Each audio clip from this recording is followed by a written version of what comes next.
বাংলাদেশের সোনালী আঁশ পাট অলরেডি দেখতে পাচ্ছেন ভ্যানের উপরে। পাট কিন্তু আমরা কিন্তু জমি থেকে কিন্তু ধোয়ার পরে ভ্যান যোগে বাসার দিকে নিয়ে যাচ্ছি। আলহামদুলিল্লাহ খুবই সুন্দর ফলন হয়েছে।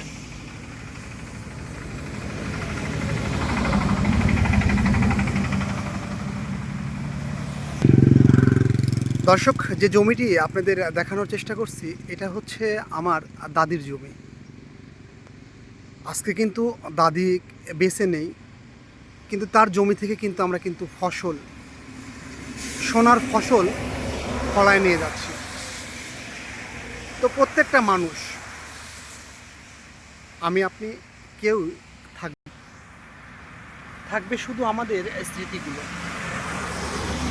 আজকে দাদি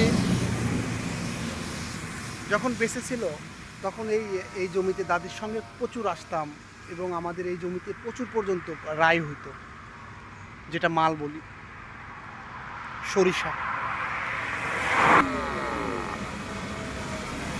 তো আমরা